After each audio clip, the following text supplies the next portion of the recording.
বাবা আদম আলাইহিস সালাতু ওয়াস সালাম উভয় সন্তানকে বললেন, তোমরা যদি এইভাবে নিজেরাই নিজে দ্বন্দ্ব করো, আমি মীমাংসা করতে পারবো না।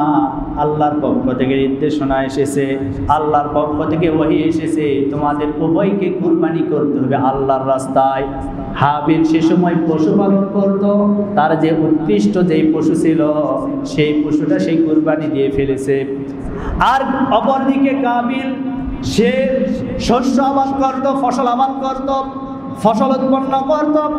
কাবিল তার ফসল থেকে যেই ফসলটা একেবারে নিকৃষ্ট ফসল ছিল সেই ফসলটা সে আল্লাহর রাস্তায় কুরবানি করে দিয়েছে। তবে সে সময়কার শরীয়ত ছিল, কুরবানির নিয়ম ছিল, যারা কুরবানি করতে চায় ওই কুরবানির বস্তু, কুরবানির জিনিসটা উঁচু জায়গায় রেখে আসতে হবে। উঁচু জায়গায় রেখে আসলে যার কুরবানি রব্বুল আলামিন কবুল করবেন। আসমান থেকে আগুনের অগ্নিস্ফুলিঙ্গ এসে ওই জিনিসটাকে একেবারে ভস্ম করে দিবে, পুড়ে ছাই করে দিবে। আমার ভাইয়েরা, এই দৃশ্যটা আজ আমার বাংলাদেশের জমিনে যদি চালু থাকতো, কত হাজি গাজি, কত নামাজি বান্দার কুরবানি যে পড়ে থাকতো আল্লাহ ভালো জানে। অত্যন্ত জরুরি, কারণ এই 10 দিনের ভিতরে ঈমান, নামাজ, রোজা, হজ সব কিছু একত্রিত আছে। ইসলামের যে সমস্ত মৌলিক বিষয়গুলি এই জিলহজ মাসের প্রথম 10 দিনের ভিতরে সব কিছু পাওয়া যায়। যেমন আমরা নামাজ পড়ি সচরাচর সারা বছর, কিন্তু এই 10টা দিনেও তো নামাজ আছে। এরপরে রোজা, জিলহজ মাসে আল্লাহ রসুল প্রথম থেকে একেবারে 9 তারিখ পর্যন্ত, অর্থাৎ আরাফার দিন পর্যন্ত, এমনকি ঈদের দিন আধা বেলা পর্যন্ত তিনি রোজা রাখতেন। তার মানে বোঝা গেল এই 10 দিনে রোজাও আছে। এরপরে জিকির আজগার, সারা বছর যেভাবে আমরা জিকির করি এই 10টা দিনে জিকিরের কথাও আছে, জিকির করতে হবে। এরকম ইসলামের মৌলিক যে বিষয়। এরপর হজ, এখানে আমরা নামাজ, ঈমান যেটা কালেমা প্রথমে পড়তেই হয়, সেটা যে কোনো মাসে, বিশেষ করে জিলহজের এই 10টা দিন আরও যদি ঈমানকে আমরা মজবুত করতে চাই, আমাদের ঈমানকে যদি বৃদ্ধি করতে চাই, বেশি বেশি করে কি করা, ঈমানের মেহনত করা। এরপরে নামাজ, আমরা নামাজ পেলাম। রোজা শুরু থেকে শেষ পর্যন্ত 10টা দিন রোজাও পেলাম। এরপর হজ, হজ তো জিলহজের এই আপনার হলো 8, 9, 10 এই 3টা দিন আমরা কি করি, হজ সম্পাদন করে থাকি।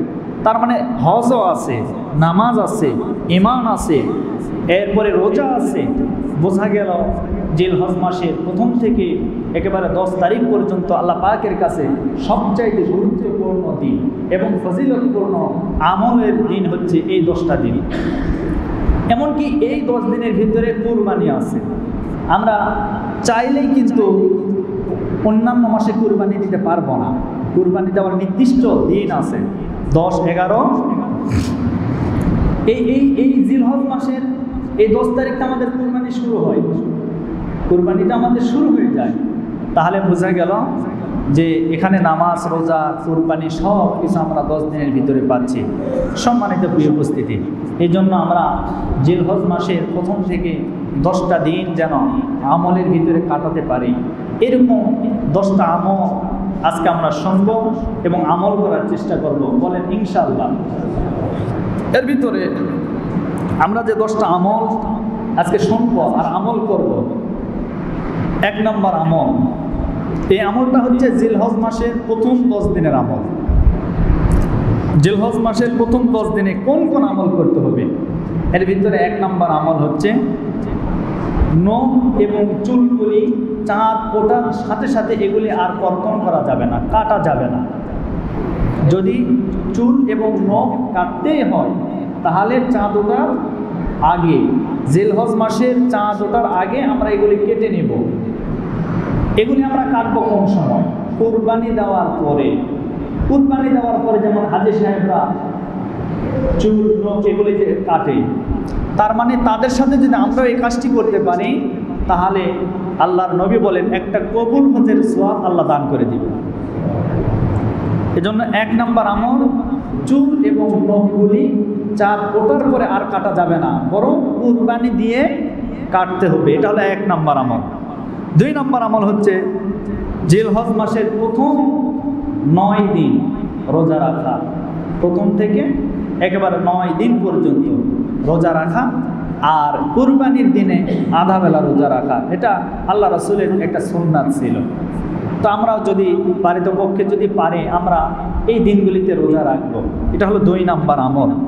3 নম্বর আমল হচ্ছে বেশি পরিমাণে এই 10টা দিনে আল্লাহর জিকির করব। আমরা জিকিরের ভিতরে থাকবো আমরা সব সময়। রব্বুল আলামিন কোরআনে কারীমের ভিতরে বলেন, ফাযকুরুনি আযকুরুকুম ওয়াশকুরুলি ওয়ালা তাকফুরুন।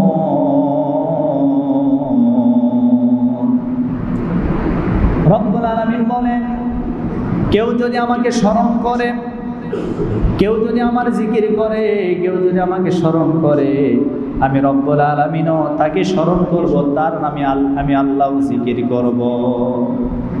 আল্লাহর ঘোষণা, কেউ যদি আমাকে স্মরণ করে, আমার জিকির করে, আমি আল্লাহ তাকেও জিকির করব, তাকেও স্মরণ করব। সুবহানাল্লাহ পড়েন। এজন্য আমরা কি করব? জিকির করব। 4 নম্বরের তাকবীর পাঠ করা। তাকবীরটা আমাদের সকলের জানা আছে। আল্লাহু আকবার, আল্লাহু আকবার, লা ইলাহা ইল্লাল্লাহ, আল্লাহু আকবার, আল্লাহু আকবার, ওয়ালিল্লাহিল হামদ। এই তাকবীরটা বেশি বেশি করে আমরা পাঠ করব।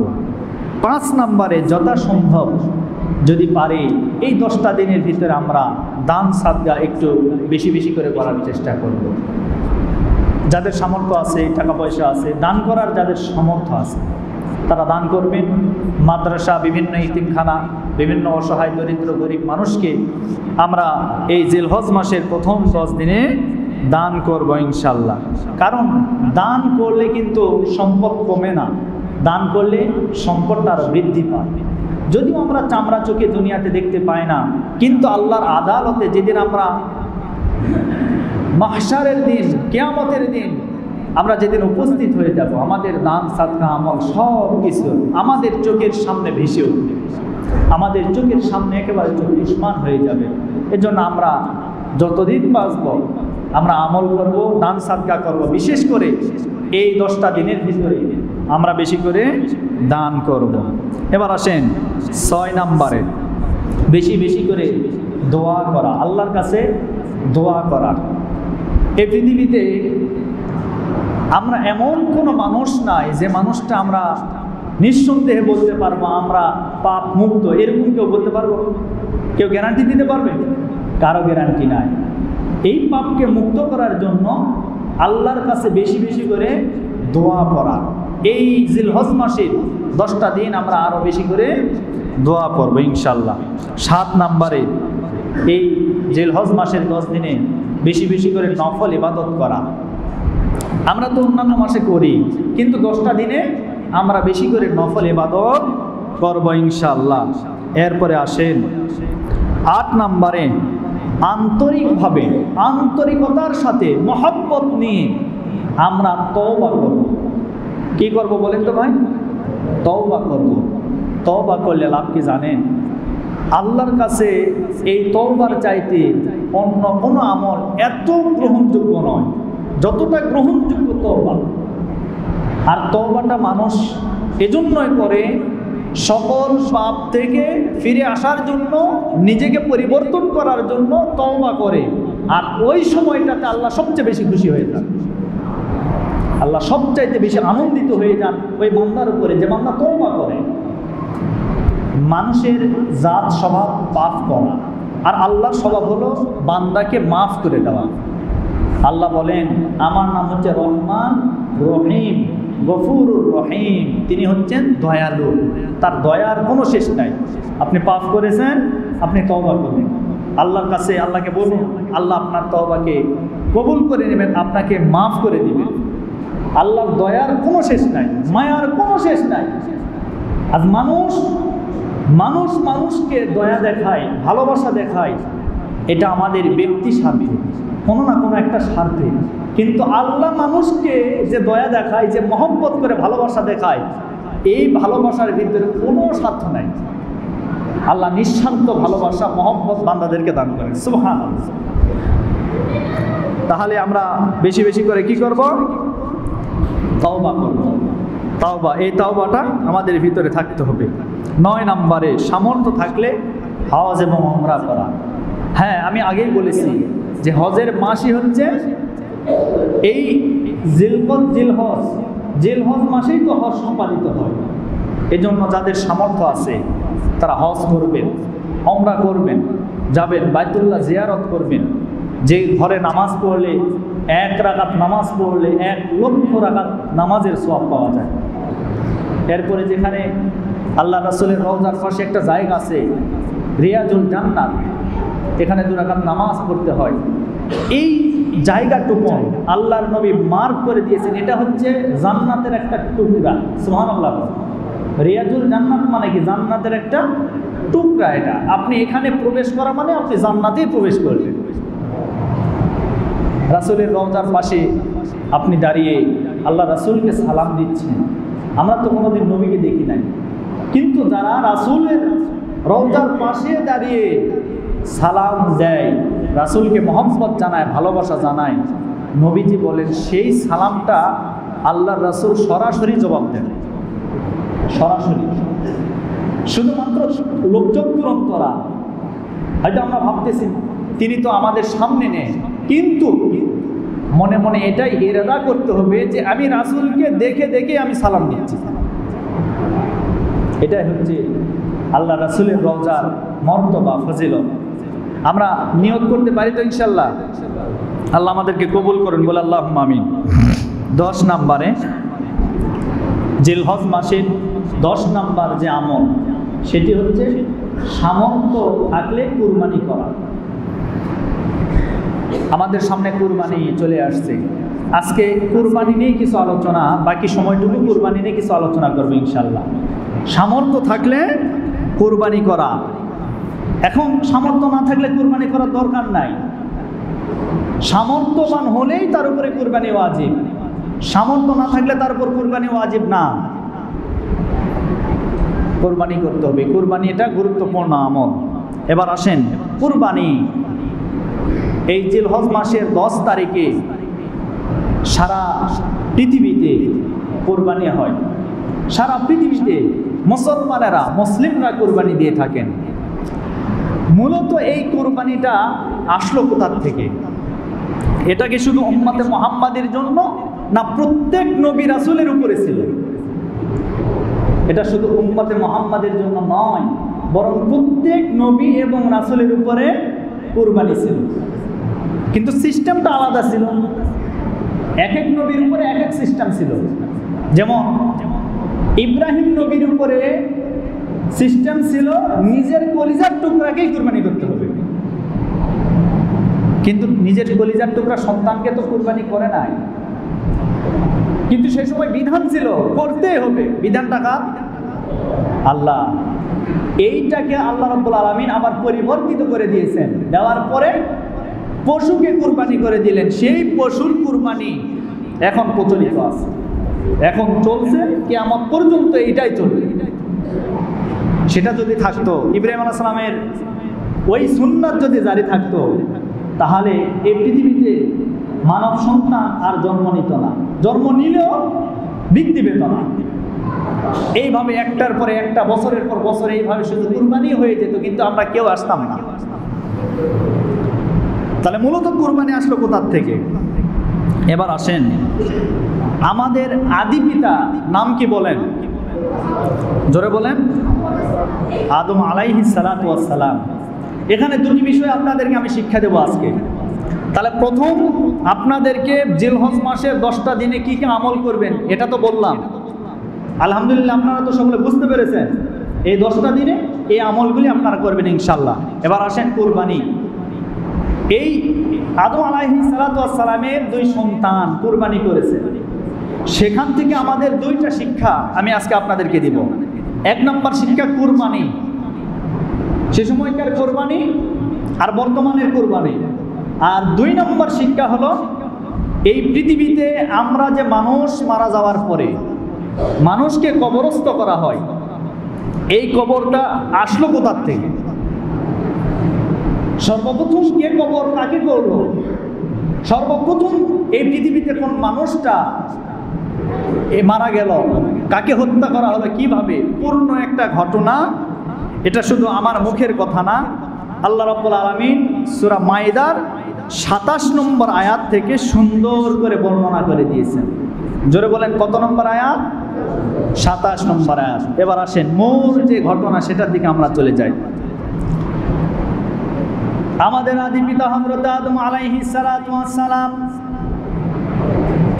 এই পৃথিবীর জমিনে আসার পরে আমাদের আদি মাতা মা হাওয়া আলাইহিস সালাতু ওয়াস সালাম তাদের মাধ্যমে এই পৃথিবীর জমিনে রব্বুল আলামিন মানব সভ্যতাকে বৃদ্ধি করার জন্য তাদের মাধ্যমে আল্লাহ রাব্বুল আলামিন প্রত্যেক বছরে 2টা করে সন্তান দুনিয়াতে দান করে থাকেন।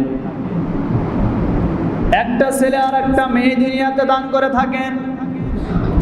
সেই অনুযায়ী হাবিল আর কাবিল 2 ভাই দুনিয়াতে এসেছেন। এমনকি হাবিলের সাথে একটা কন্যা, কাবিলের সাথে একটা কন্যা রব্বুল আলামিন এই পৃথিবীর জমিনে দান করে দিয়েছেন। আসার পরে বিবাহের সিস্টেম হলো সে সময় এই প্রথম বৎসরে যেই ছেলেটা জন্মগ্রহণ করবে, পরের বৎসরে যেই মেয়েটা জন্মগ্রহণ করবে, এই ছেলে আর ওই মেয়ের মাধ্যমে বিবাহ বন্ধনে আবদ্ধ করে দেওয়া, এইটা সেই সময়কার শরীয়ত ছিল। আর পরের বৎসরে যেই ছেলেটা জন্মগ্রহণ করবে আর আগের বৎসরে যেই মেয়েটা জন্মগ্রহণ করবে, এই ছেলে আর মেয়েকে বিবাহ বন্ধনে আবদ্ধ করে দেওয়া, এইটাই ছিল সেই সময়কার শরীয়ত। এই অনুযায়ী হাবিল আর কাবিল 2 ভাই এবার বিবাহ বন্ধনে আবদ্ধ হবেন। হাবিলের সাথে যেই মেয়েটা এই দুনিয়ার জমিনে জন্মগ্রহণ করলো, সেই মেয়েটা দেখতে একটু সুন্দরী ছিল না, একটু কালো ছিল। আর কাবিলের সাথে যেই মেয়েটা দুনিয়াতে জন্মগ্রহণ করলো, সেই মেয়েটা দেখতে একটু সুন্দরী ছিল। বিবাহ বন্ধনে আবদ্ধ হওয়ার জন্য 2 ভাই যখন পরিকল্পনা করলেন, করার পরে আল্লাহ রাব্বুল আলামিন তাদেরকে বিবাহের প্রস্তুতি নেওয়ার জন্য বললেন বাবা আদম আলাইহিস সালাতু ওয়াস সালামের মাধ্যমে। কিন্তু কাবিল এই বিবাহ বন্ধনে আবদ্ধ হতে নারাজ। কাবিল এবার বাবা আদমকে ডাক দিয়ে বললেন, ও আমার বাবা, আমি তো আমার যে মেয়েটার সাথে বিবাহ হওয়ার কথা, আমি তাকে বিবাহ করতে পারবো না।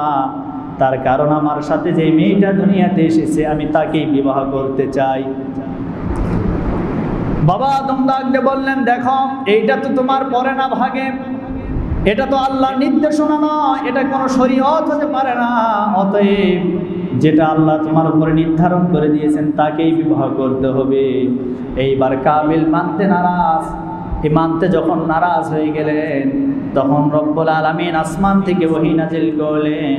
আর এই ওহীর কথাগুলো রব্বুল আলামিন কোরআনে কারীমের সূরাতুল মাইদা এর 27 নম্বর আয়াতে কারিমার ভিতরে সুন্দর করে জানায় দিয়েছেন, ওয়াতুলু আলাইহিম নাবা আবনাই আদম বিল হক إذ قربا قربانا فتقبل من أحدهما ولم يتقبل من الآخر قال لأقتلنك قال إنما يتقبل الله من المتقين। আল্লাহ রাব্বুল আলামিন বললেন, ওয়াতলু আলাইহিম নাবা আবনাই আদম বিল হক। হে নবী, আপনি আদম আলাইহিস সালাতু ওয়াস সালামের 2 সন্তানের ঘটনা আপনার উম্মতকে জানায় দেন। ঘটনাটা কি? ইয করবা কুরবানান ফাতুকবিলা মিন আহাদিহিমা। যখন রব্বুল আলামিন 2 ভাইকে কুরবানি করার কথা বললেন, আল্লাহ রাব্বুল আলামিন এক ভাইয়ের কুরবানি কবুল করে নিয়েছেন, আরেক ভাইয়ের কুরবানি কবুল করেন নাই। আর কবুল না করার পিছনে কারণ আছে। সে সময় বাবা আদম আলাইহিস সালাতু ওয়াস সালাম উভয় সন্তানকে বললেন, তোমরা যদি এইভাবে নিজেরাই নিজে দ্বন্দ্ব করো, আমি মীমাংসা করতে পারবো না। আল্লাহর পক্ষ থেকে নির্দেশনা এসেছে, আল্লাহর পক্ষ থেকে ওহী এসেছে, তোমাদের উভয়কে কুরবানি করতে হবে আল্লাহর রাস্তায়। হাবিল সে সময় পশুপালন করত, তার যে উৎকৃষ্ট যেই পশু ছিল সেই পশুটা সেই কুরবানি দিয়ে ফেলেছে। আর অপরদিকে কাবিল সে শস্য আবাদ করত, ফসল আবাদ করত, ফসল উৎপন্ন করত। কাবিল তার ফসল থেকে যেই ফসলটা একেবারে নিকৃষ্ট ফসল ছিল, সেই ফসলটা সে আল্লাহর রাস্তায় কুরবানি করে দিয়েছে। তবে সে সময়কার শরীয়ত ছিল, কুরবানির নিয়ম ছিল, যারা কুরবানি করতে চায় ওই কুরবানির বস্তু, কুরবানির জিনিসটা উঁচু জায়গায় রেখে আসতে হবে। উঁচু জায়গায় রেখে আসলে যার কুরবানি রব্বুল আলামিন কবুল করবেন। আসমান থেকে আগুনের অগ্নিস্ফুলিঙ্গ এসে ওই জিনিসটাকে একেবারে ভস্ম করে দিবে, পুড়ে ছাই করে দিবে। আমার ভাইয়েরা, এই দৃশ্যটা আজ আমার বাংলাদেশের জমিনে যদি চালু থাকতো, কত হাজি গাজি, কত নামাজি বান্দার কুরবানি যে পড়ে থাকতো আল্লাহ ভালো জানে। ঠিক কিনা বলেন? আদম আলাইহিস সালামের 2 সন্তানের কুরবানি আজ আমার সমাজের ভিতরে যদি জারি থাকতো, চালু থাকতো, কত সুদখোর, কত ঘুষখোর, কত টেন্ডারবাজ, কত চাঁদাবাজির কুরবানি যে পড়ে থাকতো আল্লাহ ভালো জানে। কারণ আজকে আমরা কুরবানি দেই, হালাল কোনো পন্থায় কুরবানি হয় না। আমরা হারাম ইনকাম করে 1 লক্ষ 1.5 লক্ষ টাকা দিয়ে গরু ক্রয় করে সেটা কুরবানি দিচ্ছি। একটাবারও চিন্তা করে দেখলাম না আসলে আমার ইনকামটা হালাল না হারাম। আল্লাহ তো হারামের পক্ষে নয়, আল্লাহ হালালের পক্ষে। আল্লাহ হারামটাকে কখনো কবুল করেন না, হারামটাকে কখনো কবুল করেন না, বরং যেটা হালাল, যেটা পিওর, যেটা খাঁটি, সেটাকে আল্লাহ কবুল করেন। সুবহানাল্লাহ। যারা হজ করে, অনেক মানুষ আছে সুদি কারবারি করে, সুদের সাথে যাদের জীবনটা জড়িত। অনেক চাকরিজীবী আছে যারা ঘুষ খায়, ঘুষের সাথে যারা জড়িত। এদেরকে আমি বিভিন্ন সময় শুনেছি হজ করার কথা বললে তারা বলে যে হুজুর এখনো সময় হয় নাই, আর আমি যা ইনকাম করি এগুলি আমার ইনকাম বৈধ না, ভালো একটা জায়গায় যাব, ওটা যদি হারাম টাকায় যায় তাহলে ওই জায়গায় যেয়ে তো আমার কোনো লাভ হবে না। তার মানে ও জানে ওর ইনকামটা হারাম, এই কারণে সে ঘরে যেতে চায় না। ওটা আল্লাহর ঘর, সেখানে হারাম টাকায় গেলে যদি হজ না হয় তাহলে হারাম টাকা ইনকাম করে আপনার কুরবানি কবুল হবে, এটা কি আপনি বোঝেন না? এমন এমন পরিবার আছে যে পরিবারে অনেকে কিস্তির থেকে টাকা উঠায়া, লোন নিয়ে, ধার করে কুরবানি দেয় শুধুমাত্র সন্তানদের মুখে হাসি ফোটানোর জন্য।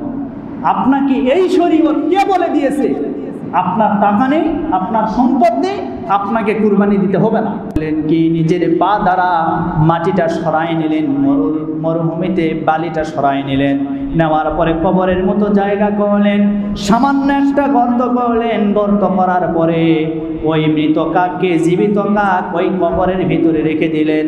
দেওয়ার পরে আবার এই জীবিত কাক তার 2 পা দ্বারা মাটিটাকে ভরাট করে দিলেন, এক জায়গায় করে দিলেন।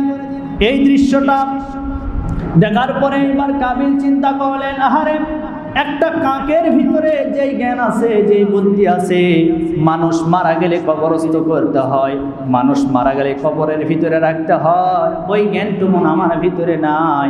হায় হায়, আমি তো বড় অপরাধী হয়ে গেলাম। এইবার কাবিল করলেন কি, তার আপন ভাই হাবিলকে মারার পরে ওই মরু প্রান্তরে বালিটা আস্তে করে সরাই নিলেন। সরানোর পরে ওই বালির ভিতরে কবরটা খনন করে ওই কবরের ভিতরে আস্তে করে ওই লাশটাকে রেখে দিলেন। এরপরে মাটি দিয়ে চাপায় দিলেন। সেই থেকে শুরু হয়ে গেল মানুষ মারা গেলে কবরস্থ করা হবে। সেই থেকে শুরু হয়েছে আজ পর্যন্ত, এমনকি কিয়ামত পর্যন্ত এই কবরের রীতি আর নীতি চালু থাকবে। এখন বুঝতে পারছেন কবর কোথা থেকে শুরু হয়েছে? হাবিল এই পৃথিবীতে প্রথম তাকে হত্যা করা হয়েছে। কে করেছে? তার ভাই কাবিল। কে করেছে বলেন তো, জোরে বলেন। আচ্ছা, এখানে আরেকটি প্রশ্ন, কাবিল যে হাবিলকে মারলেন, মারার পিছনে মূল যে কারণ ছিল সেটা হচ্ছে নারী। মূল কারণ কি? কথা বলেন না কেন? নারী কেন্দ্রিক তাকে মারা হলো। নারীর কারণে আজকে প্রথম মানুষকে হত্যা করা হলো, তার নাম ছিল হাবিল। কাবিল হত্যা করেছে। আমার প্রিয় বন্ধুগণ, এখন আমার প্রশ্ন হলো, আজ সারা পৃথিবী সহ বাংলাদেশে যে সমস্ত হত্যাকাণ্ড হয়, যে সমস্ত মানুষকে খুন করা হয়, মানুষকে মারা হয়, আপনি দেখবেন এর পিছনে কোনো না কোনো এক কারণে নারী কেন্দ্রিক সব কয়টা হত্যাকাণ্ড হয়েছে। কারণ আল্লাহ বলেন ইন্না কায়দা শাইতানা কানা দাঈফা, নিশ্চয় শয়তানের চক্রান্ত দুর্বল। আর নারীর চক্রান্তের কথা আল্লাহ বলেছেন ইন্না কায়দা কুন্না আযীমা, আল্লাহ বলেছেন নিশ্চয় নারীরা যে চক্রান্ত করে এটা বড় ভয়ঙ্কর।